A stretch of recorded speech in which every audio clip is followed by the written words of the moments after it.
Hello नमस्कार मित्रमैत्रिणींनो, मी संध्या तुम्हा सर्वांचं स्वागत करते साफसफाईच्या आजच्या आपल्या नवीन पॉडकास्टमध्ये. चला तर मग मंडळी जास्त वेळ वाया न घालवता सुरुवात करूयात आजच्या आपल्या चर्चेला. तर मंडळी, फायनली डोमकावळ्या आणि त्याच्या थुकरट फॅमिलीने शेअर केलेलं आहे त्यांच्या चॅनलवरती की त्यांच्या घरातलं नवीन मेंबर म्हणजे शोभिनी प्रेग्नेंट आहे आणि आता तिला 3रा महिना चालू आहे. म्हणजे गेल्या महिन्याभरात जे पोटदुखीचं दवाखान्याचं प्रेग्नेन्सी टेस्टचं जे नाटक चालू होतं ना, ते सगळं फक्त आणि फक्त नाटकच होतं. म्हणजे या लोकांना आधीच माहिती होतं की ती शोभिनी प्रेग्नेंट आहे.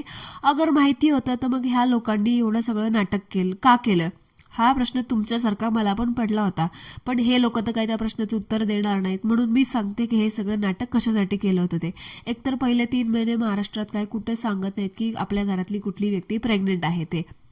आणि दुसरी गोष्ट, प्रेग्नन्सीचं भांडवल करून लोकांना फक्त आणि फक्त आपलं घर भरायचं होतं, आपलं चॅनल मोठं करायचं होतं आणि डॉलर्स छापायचे होते. एवढंच याच्या मागचं कारण होतं. म्हणूनच या लोकांनी प्रेग्नन्सीचं एवढं भांडवल केलेलं आहे. मग ते भांडवल करत असताना आपल्या घरातल्या महिलांची आबरू, प्रायव्हसी, त्यांची कुठली गोष्ट आहे नाजूक विषय, ह्या सगळ्या गोष्टींचे धिंडवडे उडाले ना तरीही चालेल, पण आपण थांबायचं नाही. हे तर ह्यांचं जगावेगळं डेली व्लॉगिंग करतात ना. डेली व्लॉगिंगच्या नावावरती मग आपल्या घरातल्या बायकांची, पोरांची प्रायव्हसी अशी जगासमोर मांडायची, एकंदरीत पैशांसाठी ती विकायची. ह्यालाच हे लोक म्हणतात डेली व्लॉगिंग. जगावेगळं डेली व्लॉगिंग हेच लोक करतात. अहो, डेली व्लॉगिंग वगैरे काही नाही, फक्त ह्यांचा काही कामधंदा करायचं नाहीये, शरीराला कष्ट द्यायचे नाहीयेत, म्हणून घरातल्या बायकांचा वापर करून हे स्वतःचे अकाउंट्स भरत आहेत. बस एवढंच. आणि हाच यांचा विचार आहे. याच्या पलीकडे हे लोक म्हणतात ना तुम्हाला की आमच्या फॅमिलीबद्दल आम्हाला काळजी आहे, प्रेम आहे, आपुलकी आहे. नाही, का आहे तर त्याच बायकांना दाखवून पैसे कमवता येतात ना, म्हणून. आणि आपल्याला तर माहितीच आहे, एकदा का डॉलर्स यायची सवय लागली की मग घरातलं मोठा करता धरता असू दे, म्हातारं कोतारं माणूस असू दे किंवा लहान मूल असू दे, हे लोक पण ह्यांना काही बोलत नाहीत आणि हे लोक ह्या सगळ्यांचा सुद्धा एक कंटेंट म्हणून वापर करतात. त्यामुळे घरातला करता धरता माणूस सुद्धा एकदा पैसा बघितला की तो सुद्धा ह्यांना ह्यांच्या चुका दाखवायचं सोडून देतो. म्हणजे काहीही असू दे, चालतंय ना चालू द्या, खपतंय ना खपू द्या, पैसे येत आहेत ना बास, आपण आपल्याला याच्या पुढे काहीच नाही पाहिजे. एकदा का खोऱ्याने पैसा ओढायची सवय लागली की फक्त ओढायचा. मग म्हातारा माणूस सुद्धा काहीही बोलणार नाही. लहान मुलाला दाखवू दे, लहान मुलीला दाखवू दे, ना प्रेग्नेंट बायकोला दाखवू दे किंवा ती प्रेग्नन्सी टेस्ट कशी करते हे दाखवू दे, सगळं दाखवायचं निर्लज्जासारखं आणि फक्त आपलं अकाउंट भरायचं. पण मला इथे कळत नाही, जर ती बाई आधीच प्रेग्नेंट होती तर मग एवढा बाजार का बसवला या लोकांनी तिच्या प्रेग्नन्सीचा, मला काही कळतच नाही.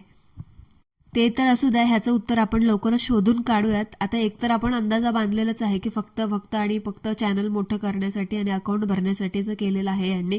आता खरंच यांनी शेअर केलेली ही प्रेग्नन्सीची न्यूज खरंच 100% खरी आहे का उगाच ती पण एक फालतू स्टंट आहे ऑडियन्स अट्रॅक्ट करायचा, व्ह्यूज गोळा करण्याचा, हे तर काय आपण सांगू शकत नाही. कारण ह्या लोकांचं डेली व्लॉगिंगच्या नावावरती निव्वळ मूर्खपणा चाललेला आहे, हे तर आपण बघतोच आहे. आणि तुम्ही पाहिलं का त्या घरकोंबडीचा कसा पेपरात फोटो आलेला होता. आता कुठल्या पेपरात फोटो आला होता ना हे ह्यांनाच माहितीये, कारण आम्हाला तर तो फोटो कुठल्याच पेपरात दिसला नाही. आमच्या घरी पण 2 प्रकारचे पेपर येतात, पण त्यामध्ये तर दिसलाच नाही तो फोटो. बहुतेक अंधभक्तांची दिशाभूल करण्यासाठी, थोडेसे व्ह्यूज सबस्क्रायबर वाढवण्यासाठी ह्या डोमकावळे आणला असेल एखादा पेपर छापून. कारण सांगता येत नाही, अंधभक्तांना गुलवण्यासाठी हे लोक काहीही करू शकतात.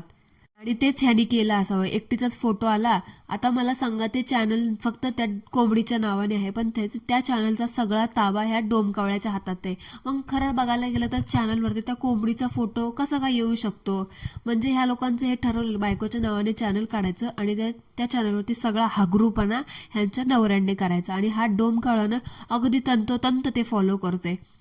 आणि हो, ते पेपरात आलेला फोटो तो तसला गडूळ भसाभसा पीओपी टोपलवर मेकअप थापलेला. ह्यांना असं वाटतं की तो फोटो बघून ह्यांनी खूप मोठे तीर मारलेत, ह्यांनी खूप मोठं काम केलंय आणि ह्यांच्यासाठी तो खूप मोठा प्राऊड मोमेंट आहे. म्हणजे मंडळी, आजकाल आहे ना असं झालंय, स्वतःच्या लग्न करून आणलेल्या हक्काच्या बायकांना युट्यूबवरती नाचवून प्रत्येक गोष्ट पब्लिक करणं, जगाला ओरडून ओरडून सांगणं की माझी बायको प्रेग्नेंट आहे, माझी भाऊजही प्रेग्नेंट आहे, ह्याला हे लोक प्राऊड मोमेंट समजतात. म्हणजे विचार करा, आता उद्या हे लोक कुठला प्राऊड मोमेंट म्हणून शेअर करतील. उद्या हे लोकांना असं पण शेअर करतील की बघा, आज आमचं रात्री असं असं झालं आणि हा आमच्यासाठी प्राऊड मोमेंट आहे, कारण दुसऱ्या दिवशी माझी बायको त्याच्यामुळे प्रेग्नेंट झाली. हे लोक असं सुद्धा सांगायला कमी करणार नाहीत. खरं तर या लोकांना आहे ना कॅमेरा, यूट्यूब आणि ते यूट्यूबवरती व्हिडिओ अपलोड कसं करायचं हे ज्यांनी सांगितलं ना त्या व्यक्तीला जाऊन धुतला पाहिजे अगोदर, असा चांगला चपलीने हल्ला पाहिजे ना, की त्या लोकांमुळे हे थुकरट असे लोकांना यूट्यूबवरती येऊन आपली घाण माजवत आहेत. म्हणजे लिटरली एवढा हगरूपणा लावलाय ना यूट्यूबवरती. डेली व्लॉगिंगचा अक्षरशः दर्जा ह्या लोकांनी घसरवलाय. म्हणजे डेली व्लॉगिंगच्या नावावरती माझी बायको प्रेग्नेंट कशी झाली किंवा माझी भाऊजाई प्रेग्नेंट कशी झाली, तिला कितवा महिना आहे, मी प्रेग्नन्सी टेस्ट कशी करतो, हे लोक ह्या गोष्टी सांगतात. खरं डेली व्लॉगिंग म्हणजे हे एवढ्याशाच गोष्टीची लिमिटेड आहे का? खरं तर ते धुरी भांडी संघटना प्राथमिक विद्यालय आहे ना त्या सगळ्या शाळेमध्ये ह्या बावळट लोकांना पहिले ऍडमिशन दिलं पाहिजे आणि ह्यांना डेली व्लॉगिंग म्हणजे काय ह्याचा अर्थ पहिले समजून दिला पाहिजे. कारण डेली व्लॉगिंग म्हणजे आम्ही हे तुमच्या बायका प्रेग्नेंट कशा झाल्या आणि ते प्रेग्नन्सी टेस्ट कशा करतात हे बघणं आम्हाला तर अपेक्षित अजिबातच नाहीये. मंडळी तुम्हीच सांगा, स्वतःच्या घरातल्या बायकाची मुलींची इज्जत चव्हाट्यावर तर मांडणं, डॉलरसाठी वाईटीला त्या गोष्टी विकणं, यात प्राऊड वाटण्यासारखं काय आहे? आणि हा माणूस याच्या अंधभक्तांना विचारतो की बाळाचं वजन एका महिन्यात कसं वाढवायचं. अरे बावळट माणसा, बायकोला प्रेग्नेंट करताना तू विचारलं होतं का तुझ्या कुठल्या अंधभक्ताला की तिला प्रेग्नेंट करू का नको, कसं करू? मग तुझं तू बघ ना, तिच्या बाळाचं वजन कसं वाढवायचं कसं नाही वाढवायचं. ते काय फालतूपणा करत बसतो, प्रश्न विचारत. म्हणजे कंटेंट नाही म्हणून मंडळी उद्या हा काय काय विचारेल ना याची आपण कल्पना सुद्धा करू शकत नाही. डोमकावळ्या, तुला खरं सांगू का, त्या बाळाचं वजन वाढवायचं असेल ना, तुझ्या त्या पागल बिंडोक घरकोंबडीचं आहे ना आधी खाऊ घालणं, अकरबकर अवेळी खाणं आहे ना ते बंद कर पहिले. जास्त खाल्ल्याने पण आहे ना बाळ कुजत असतं. जरा कमी खायला घाल त्या म्हशीला. नुसतं पोट दिलंय म्हणून खा खा खा खा खायचं. नुसतं खाऊन खाऊन ती कोंबडी पण कुजत चालली आणि ते बाळ पण कुजून चाललंय. उगाच प्रेग्नन्सी आहे म्हणून ते 2 जीवाचं खायचं म्हणून टोपलंभर खायचं नाही. त्याला खरं तर लिमिटेड आहार पाहिजे आणि प्रोटीनयुक्त, विटॅमिनयुक्त, आयर्नयुक्त असा सगळ्या विटॅमिन्सनी भरलेला आहार महत्वाचा असतो. पण तुम्ही लोक थुकरट बावळट कधी शाळेत गेलेलेच नाही. तुम्हाला प्रोटीन, विटॅमिन, आयर्न हे काय माहिती? फॉलिक ऍसिड हा प्रकार तर तुम्हाला माहितीच नाही. वेड्यासारखं बोंबलत बसता राव. खरं शाळेत जावा रे, शाळेत जावा. कसलं MSW केलंस रे तू? हा, तुला साधं प्रोटीनयुक्त आहार म्हणजे काय कळत नाही. मला तर मंडळी तुम्हाला बघता वजन वाढवण्यासाठी ह्यांना कुणीतरी सांगितलं म्हणे की रसगुल्ले खावा. आता त्या रसगुल्ले केवढे गोड असतात. एक रसगुल्ला खाल्ला तरी माणसाची 4 दिवसाची शुगर एका इंटेकमध्ये कंप्लीट होते. मला सांगा, ही बाई दिवसामध्ये 2-2, 4-4 रसगुल्ले खायला लागली. हिला तर शुगर होईलच होईल, त्या बाळाला पण शुगर व्हायची कमी नाही होणार. पण ह्या बिंडोक लोकांना अक्कल पाहिजे ना की मेजर करायला की बाबा कुठल्या गोष्टीमध्ये किती शुगर असते. उगाच अंधभक्तांनी कॉमेंट केल्या म्हणून येतात थोबाड घेऊन आणि खाऊ घालतात तिला रसगुल्ले खायला घालण्यापेक्षा जरा तिला वॉक बिक करायला लाव आणि जरा प्रोटीनयुक्त जरा डाएट फॉलो करायला सांग. आणि असं पण आता झालं, शेवटचा महिना राहिला. आता कसं रे वजन वाढतंय, राहू दे, काही फरक नाही पडत, नंतर वाढव त्या बाळाचं वजन. आलं मोठा शहाणं म्हणे वजन कसं वाढवू. जरा डॉक्टर बिक्टरकडे जा. तुला काय वाटतं तुझ्या अंधभक्त खूप शहाणे आहेत का? त्यांना त्यांच्या घरातलं काय करणं होईल आणि तुला काय सांगणार आहेत ते? आणि असंच जर तुझ्या त्या बावळट बायकोला रसगुल्ले खाऊ घातलास ना तर शुगर होऊन आहे ना तिचं ते पार हाल होतील, हाल.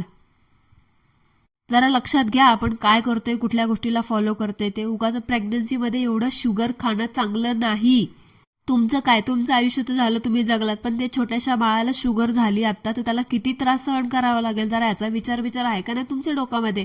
आणि तू त्या कोंबडीला किती पण म्हणजे सोनं घेऊन दे, किती पण एवढी मोठी ज्वेलरी घेऊन दे, ती गवार गावंडळ आहे तशीच राहणार आहे. सोनं घ्यायला गेली बिंडोक बाई, तिथे सुद्धा जाऊन काय तसल्या माळा बघत बसलीये आणि हा बोलतो की तिच्याकडे तशी माळ आहे ऑलरेडी पण तिला अजून तशी आवडली. अरे तशी माळ आहे तिच्याकडे, मग मूर्ख बाई अजून तीच कशाला घेत बसलीस ना. बरोबर, फुकटे लोक तुम्ही. आयतं बसून खायची सवय लागली अंधभक्तांच्या जीवावरती, मग तसल्या 4-4 माळा तुम्ही का घेईना? तुम्हाला काय फरक पडतोय? शेवटी लोकांचं बघून ही बाई पण कलेक्शन करायला शिकलीच असेल ना.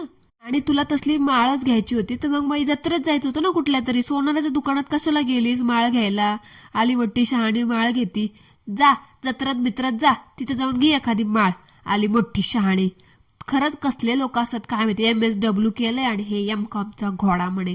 काय कुठून बेअक्कल. रात्र शाळेत शिकले होते वाटतं मंडळी गुलू गुलू करत MSW आणि MCOM. आणि ते म्हणतात ना पैसा ज्याच्याकडे त्याचाच बोलबाला सगळीकडे.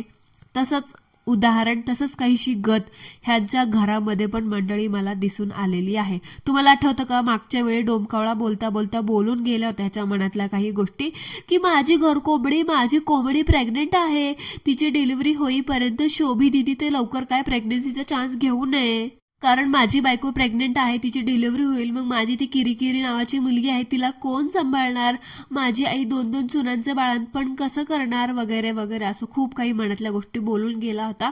पण आता ती शोभिनी नावाची मुलगी प्रेग्नेंट आहे, तर हा डोमकावळा आणि त्याची ती थेरडी आई आणि ती बिंडोक बायको म्हणजे ती कोंबडी, सगळे लोक त्या शोभिनीला ती प्रेग्नेंट असताना सुद्धा इग्नोर करत आहेत. म्हणजे सगळं काम ती शोभिनी प्रेग्नेंट असून सुद्धा करताना दिसते.